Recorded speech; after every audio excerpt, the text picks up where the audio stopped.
সফলতা নয়, ব্যর্থতার উপর ভিত গড়েই সফল গাজীপুরের খামারি আবু তালেব। প্রবাসে পাড়ি না জমিয়ে খামারি হওয়ার স্বপ্নে আঁকড়ে ধরেন দেশের মাটি। শুরুতে ছাগল পালনে মূলধন হারিয়েও স্বপ্নকে মলিন হতে দেননি, বরং ২৭ বছরের চেষ্টায় গড়েন এক অবিনাশী অধ্যায়। কঠোর পরিশ্রমে হয়ে উঠেছেন সফল খামারি। এখন তার খামারে ডিম নিতে হয় ট্রাকে ভরে। তার আলোয় আলোকিত হয়ে উঠেছে কয়েক শত উদ্যোক্তা। আগামীর কৃষির আজকের পর্বে দেখবেন গাজীপুরের সফল খামারি আবু তালেব আহমেদের ব্যর্থতা থেকে সফলতার গল্প।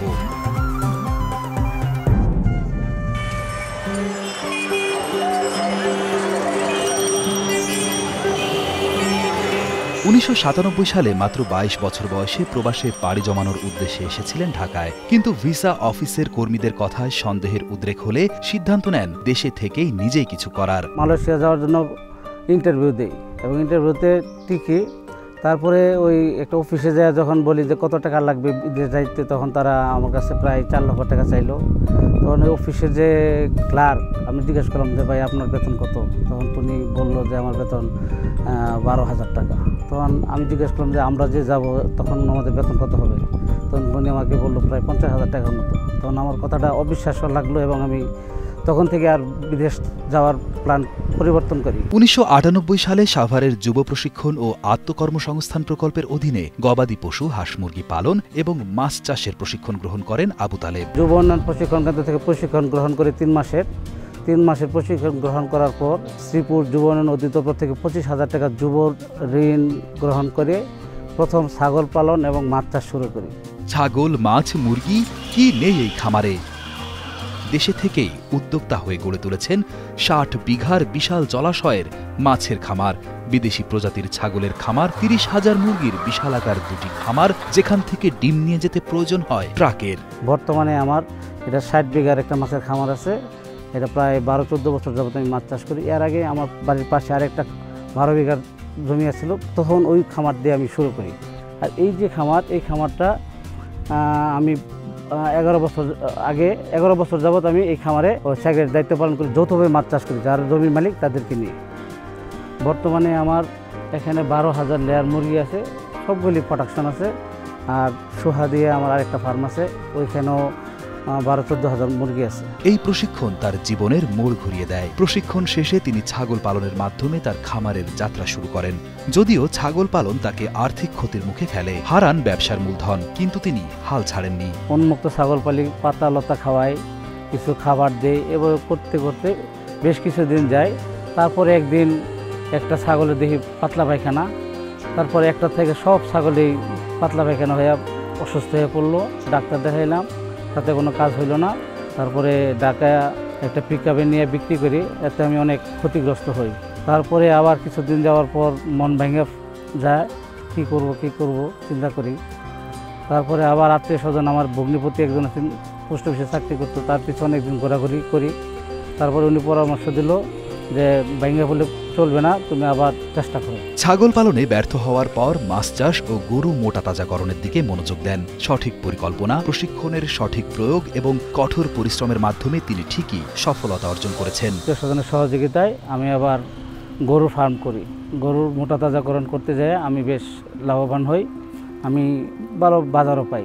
পাশাপাশি মাছ চাষ ও পোল্ট্রি মুরগি থেকে ডিম উৎপাদনের ক্ষেত্রেও ব্যাপক সফলতা অর্জন করেছেন। মাছ চাষ, গরুর মোটা তাজাকরণ, কিছুদিন পর আবার আমি লেয়ার মুরগির ফার্ম শুরু করি। ১২০০ মুরগি থেকে আমি ফার্ম শুরু করি। বর্তমানে আমার প্রায় এখন ১৪,০০০ মুরগি ডিম পারে। শ্রীপুরের ভিটিপাড়া গ্রামে পৈতৃক সূত্রে পাওয়া জমিতে ২ শেডের একটি মুরগির খামার ও পার্শ্ববর্তী সোহাদিয়া গ্রামে ১৫ বিঘা জমি লিজ নিয়ে গড়ে তুলেছেন মুরগি, মাছ, ছাগল ও গরুর ফার্ম। এটা হলো সোহাদিয়া। এই জায়গাটা আমি ভাড়া নিছি প্রায় ৪ বছর আগে। এখানে প্রায় ১৫ বিঘার মতো জায়গা আছে। এখানে মুরগির শেড আছে প্রায় ৬টার মতো, একটা গরুর বড় শেড আছে, ছাগল পালনের জন্য একটা শেড আমি নিজে তৈরি করছি। পুকুর আছে, 3টা পুকুর আছে। আমরা রেনু চাষ করি। প্রায় ৬,০০০ রানিং লেয়ার মুরগি আছে, পুলেট আছে, গরু মোটা তাজাকরণ করি, কিছু ছাগল আছে উন্নত জাতের, মাছের খামার আছে, ওই রেনু উৎপাদন করি। তারপরে আমার নিজস্ব আর একটা বড় পুকুর আছে, এই পুকুরে নিয়ে আমরা মাছ চাষ করি। আবু তালেবের দুটি মুরগির খামারে রয়েছে প্রায় 30,000 ডিম দেওয়া পোল্ট্রি জাতের মুরগি, যেখান থেকে প্রতিদিন সংগ্রহ করেন 15,000 পিস ডিম। এই যে জায়গাটা দেখতে পাচ্ছেন, এটা একবারে ভয়ঙ্কর একটা বন জঙ্গল ছিল। এখানে মানুষ মাইরা ফালায় রাখতো, মানুষ ভয়ে এখানে আসতো না। অনেকে ওই যে দিনের বেলা আসলেও ভয় পেতো, জ্বর আসবে, অনেকে জ্বর আসতো, এটা জানি না। কিন্তু আমি এই জায়গাটারে প্রায় 17-18 বছর যাবৎ এখানে আবাদ করতেছি। গরুর ফার্ম করছি, ছাগলের ফার্ম করছি, এই লেয়ার মুরগি এখন 12,000 আছে। আল্লাহর রহমতে আমি দমরে বসতে যাইনি। তার খামার থেকে প্রতিদিনের সংগ্রহিত হাজার হাজার ডিম সপ্তাহে 3 বার ট্রাকে ভরে নিয়ে যাওয়া হয় ঢাকা সহ দেশের বিভিন্ন স্থানে। এই যে ফার্মটা দেখতেছেন, আমি এই ফার্ম থেকে প্রতিদিন ট্রাক ভরে ডিম ঢাকা পাঠাই। এছাড়া বাকি মুরগিগুলোর কৃত্রিম প্রজননের মাধ্যমে ব্রিডিং করে ডিম দেওয়ার জন্য প্রস্তুত করা হচ্ছে বলেও জানান তিনি। ফুল ডিম দিতেছে, কিছু মুরগি আছে যে ওই 4,000 মুরগি নতুন ডিম দিতেছে, মাত্র 500-600 ডিম আসছে, আর এগুলি ফুল প্রোডাকশন আছে। মুরগির শেডে মুরগির ডিম সংগ্রহ থেকে শুরু করে মুরগির যত্নে সার্বক্ষণিক কাজ করেন 13 জন কর্মচারী। এছাড়া তিনি নিজেও নিয়মিত খামারগুলোর দেখাশোনা করেন। খামারে মুরগি পালনে মানতে হয় কঠোর সব নিয়মকানুন। নিয়ম করে খাবার দেওয়া, সহনশীল পরিবেশ তৈরি থেকে প্রতিটি ধাপেই সার্বক্ষণিক নজর রাখতে হয়। এই যে লেয়ার মুরগিগুলি দেখতেছেন, এই মুরগিগুলি দেখতে যেমন সুন্দর মনে হইতেছে, এর পিছনে কিন্তু অনেক সমস্যাও আছে। যারা বায়োসিকিউরিটির নাম মেনটেন করে তাদের জন্য একবার মহামারী আকারে সব মুরগি নষ্ট হয়ে যায়। বায়োসিকিউরিটি মানতে হবে, সময় মতো ভ্যাকসিন করা প্রয়োজন। এগুলি মানে সবসময় প্রতিনিয়ত কৃমিনাশক গ্রহণ করা লাগবে, এগুলো সবসময় খেয়াল রাখার প্রয়োজন। যদি আমরা পায়খানা দিই, পায়খানা দেওয়ার পরে আমরা জানাই যে মুরগিটা একটু লেদা থাকতে মানে একটু অসুবিধা হইতে পারতেছে।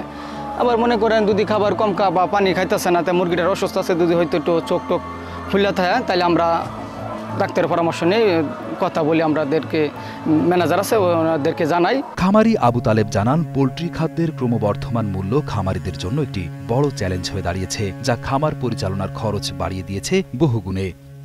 এতে লাভের পরিমাণ কমে যাচ্ছে এবং ছোট মাঝারি খামারিদের ব্যবসা টিকিয়ে রাখা কঠিন হয়ে পড়ছে। বিশেষ করে খাবারের দাম যদি আরেকটু সহনীয় মাত্রা থাকতো, তাহলে হয়তো বা ডিমের দাম আরেকটু কম হইলেও আমরা লাভবান হইতে পারতাম। এছাড়া খাদ্যের মূল্য বৃদ্ধির কারণে অনেক খামারি তাদের উৎপাদন কমাতে বাধ্য হচ্ছেন। এর ফলে বাজারে ডিম, মাংস ও মাছের সংকট তৈরি হচ্ছে। বর্তমানে এককভাবে তার মুরগির খামারের সামনে রয়েছে 60 বিঘার বিশাল এক জলাশয়। আমার এই খামারটা হলো আমার প্রায় 50 বিঘার মতো। এটা লিজকৃত। আমি প্রায় 12 বছর যাবৎ আমি মাছ চাষ করি, যেখানে চাষ করছেন মিশ্র প্রজাতির বিভিন্ন কার্প জাতীয় মাছের। এই খামারটা আমি 12 বছর যাবৎ যৌথভাবে মাছ চাষ করার সেক্রেটারির দায়িত্ব পালন করি এবং ওইটা পার্টনার। এছাড়া সমান আয়তনের আরেকটি সমন্বিত মাছের খামারে সাধারণ সম্পাদক হিসেবেও দায়িত্ব পালন করছেন আবু তালেব। এই পুকুরে আছে মনুসেক্স তেলাপিয়া, এটা ওই প্রায় 3 মাস যাবৎ এটা দেওয়া হয়েছে। এটা আর 2 মাস পরে আমার আরেকটা পুকুর আছে, ওই পুকুরে আমি নিয়ে যাব। মুরগির খামারের পাশাপাশি আবু তালেব খামারের বাড়তি জমিতে নানান জাতের শাকসবজি ও ফলের চাষ করছেন, যা তার পরিবারের পাশাপাশি খামারের কর্মচারীদের জন্য একটি বিশেষ উদ্যোগ। শাকসবজিগুলো তাদের দৈনন্দিন পুষ্টির চাহিদা পূরণের পাশাপাশি বাজারের উপর নির্ভরশীলতা কমিয়ে এনেছে। এছাড়া শাকসবজি চাষাবাদের ফলে পরিবার এবং কর্মচারীরা তাজা ও স্বাস্থ্যকর খাবার পাচ্ছেন, যা তাদের স্বাস্থ্য এবং কর্মক্ষমতা উন্নত করছে। এই যে কিছু সবজি টবজি আছে, এগুলি আমরা নিজেরা খাই, যারা কাজ করে তারাও খায়। ওই সিম টিম, ডাটা, মূলা যা আছে সবগুলি টুকিটাকি আমরা নিত্যপূর্ণ যাগুলি লাগে সবগুলি আমরা নিজেরা উৎপাদন করে খাই। এগুলি বাণিজ্যিকভাবে না, নিজেদের জন্য। আর কিছু ফল টল আমরা ফলের গাছ আছে, পরিচর্যা করি, এগুলি আমরাও খাই। যার কাছ থেকে বাড়া নিচ্ছি তারাও দেই, সব মিলে যারা কাজ করে তারাও খায়। এরকম ব্যবসার শুরুতে ছাগল চাষে ক্ষতিগ্রস্ত হলেও আবু তালেব শখের বশে আবারও ছাগল পালনে ফিরে আসেন। তবে এবার বেছে নেন উন্নত জাতের বিদেশি ছাগল, যেগুলো অধিক দুধ উৎপাদন এবং দ্রুত বৃদ্ধির জন্য খ্যাত। তিনি ছাগল পালনে আগের অভিজ্ঞতা কাজে লাগিয়ে আধুনিক পদ্ধতি এবং উন্নত প্রযুক্তির ব্যবহার করেন। ফলে ছাগল পালনে তিনি এবার আর্থিকভাবে হয়েছেন সফল। কিছু ছাগল আছে উন্নত জাতের, এগুলি আমি শখের বসে পালন করি। কিছু ছাগল আমি বিক্রি করেও দিচ্ছি, বাণিজ্যিকভাবে লাভবান হয়েছি। খামারের পরিধি আরও বিস্তৃত করতে নিজের পুকুরে মাছ চাষের পাশাপাশি একটি হ্যাচারি স্থাপন করেছেন। যেখানে নিজেই রেণুপোনা উৎপাদন করেন। নিজের হ্যাচারিতে উৎপাদিত রেণুপোনার মান নিয়ন্ত্রণে রাখা সম্ভব হয়েছে, মাছ চাষের সফলতা বাড়িয়েছে। এই উদ্যোগ তার মাছ চাষে নতুন মাত্রা যোগ করেছে। হ্যাচারিতে উন্নত প্রযুক্তি ব্যবহার করে তিনি মাছের ডিম সংগ্রহ, নিষিক্তকরণ এবং পোনা উৎপাদন করেন। এরপর এসব পোনা নিজের পুকুরে ছাড়ার পাশাপাশি স্থানীয় বাজারেও সরবরাহ করেন। আর এটাতে দেওয়া ছিল কার্প জাতীয় পোনা, এটাও রেণু দেওয়া হয়েছে। এটাও একসাথে আমরা নিয়ে আমার বড় একটা খামারের সাথে নিয়ে যাবো। আর ওই পাশেও এটাতেও কিছু রেণু আমি দিয়ে রাখছি আর কি। তার খামারে স্থানীয় কর্মচারীদের জন্য কর্মসংস্থানের সুযোগ তৈরি হয়েছে। অনেক বেকার যুবক তার খামারে কাজের মাধ্যমে আয় করার সুযোগ পেয়ে। আমি আগে রাজমিস্ত্রির কাজ করতাম, তারপরে এই মানে রাজমিস্ত্রির কাজ এরকম একদিন কাজ থাকে আরেক সপ্তাহ কাজ থাকে না, তাই বলে আমি চলতে পারি না। তাহলে আমার মানে উদ্যোগ নিলাম অন্য কিছু করব, তাই এই ফার্মে আসলাম। আইসা পরে না আলহামদুলিল্লাহ অনেক ভালো আছি, 2-2.5 বছর হয়ে গেছে, আলহামদুলিল্লাহ অনেক ভালোই আছি। আগে হয়তো রাজমিস্ত্রি কাজ করছি, এখন ফার্মে আছি আর ফার্মে থাকি, এখন ভালো আছি। শুধু আবু তালেবের খামার তার শুধু একার নয়, গ্রামের আর্থিক উন্নয়নেও গুরুত্বপূর্ণ ভূমিকা রেখেছে। তার খামারগুলোতে স্থায়ীভাবে কাজ করে প্রায় 10 জন কর্মচারী, পাশাপাশি অস্থায়ী দিন হাজিরায় কাজ করেন আরও 20 জন। মাছের পিছারিতে খাবার টাবার দিই, আবার এখানে মুরগি ফার্ম আছে, আবার ওইদিকে 7 নম্বর সোয়াদিয়া ওখানে মুরগির ফার্ম আছে, ওটাও দেখি। আমার একটু দেখাশোনা একটু বেশি আর কি। আগে আমি যা করতাম তা থেকে আল্লাহর মতো এখন ভালোই আছি। আগে যা বাড়িতে যা টাকা পয়সা ইনকাম করতাম তার থেকে একটু বেশি ইনকাম হইতেছে, আগের চেয়ে আল্লাহর মতো ভালো আছি। এখানে এই মালিকের আন্ডারে লোক আছে, 15-16 জনের মতন লোক আছে। মজার ব্যাপার হলো তার খামারের মুরগির সাথে বেশ খাতির এসব কর্মচারীর। শেষ মনে করেন দেখছেন, আমি মুরগির চুপ করতে বলছি, মুরগি চুপ করছে, ঠিক আছে। মুরগি শব্দ করলে আমি যদি বলি তাহলে আপনার চুপ করে যা। মুরগি চিনা, আমিও মুরগিরা চিনি। আবু তালেব কেবল নিজের জন্য নয়, প্রশিক্ষণ দিচ্ছেন স্থানীয়দের। তার সাফল্যের গল্প থেকে অনুপ্রাণিত হয়ে অনেকেই কৃষি এবং খামার ব্যবস্থাপনায় এগিয়ে আসছেন। আমার এখানে প্রায় 17-18 জন লোক মাছ, মুরগি এবং ফিড দোকানে সব মিলে প্রায় 17-18 জন লোক কাজ করে। তারাও আলহামদুলিল্লাহ বেশ ভালো বেতন পায়, 15 থেকে 20 হাজার টাকা পর্যন্ত তারা বেতন পায়। আর তারা সবাই স্বাবলম্বী। আমার এলাকায়ও আমি আমার দেখা দিই অনেক লোকজন পোলট্রি ফার্ম শুরু করছে, সবার আমি পরামর্শ দেওয়া, অর্থনৈতিক সহযোগিতা দিয়ে আমি তাদেরকে সাপোর্ট দিই। একজন সফল খামারি হিসেবে বছরের পর বছর পেয়ে আসছেন সরকারি বেসরকারি নানা পুরস্কারও। আমি 2023 সালে উপজেলা থেকে শ্রেষ্ঠ মৎস্য খামারির পুরস্কার পাই, উপজেলা থেকে শ্রেষ্ঠ আত্মকর্মী পুরস্কার পাই, 2023 সালে জাতীয় যুব পুরস্কার পাই জেলা থেকে। আবু তালেবের এই উদ্যোগ দেশের অর্থনীতিতে যেমন ভূমিকা রাখছে, তেমনি পাল্টে দিচ্ছে দেশের কৃষিকেও। আবু তালেবের যে কোনো সমস্যা সম্ভাবনায় এগিয়ে আসার আশ্বাসও দিয়েছেন এই কর্মকর্তা। আমাদের এই শ্রীপুর উপজেলার মধ্যে যারা খামারি আছে, আমাদের এখানে প্রাণী সম্পদ অফিস থেকে আমরা, উপজেলা প্রাণী সম্পদ দপ্তর থেকে আমরা তাদের বিভিন্ন প্রকার সহযোগিতা করে থাকি। এর মধ্যে অন্যতম হলো যে তাদের ভ্যাকসিনেশন যে প্রোগ্রাম থাকে, সেইটাতে আমরা সহযোগিতা করে থাকি। বিভিন্ন প্রকার ভ্যাকসিন সরকারি নির্ধারিত মূল্যে আমরা এখান থেকে তাদেরকে সাপ্লাই দিই।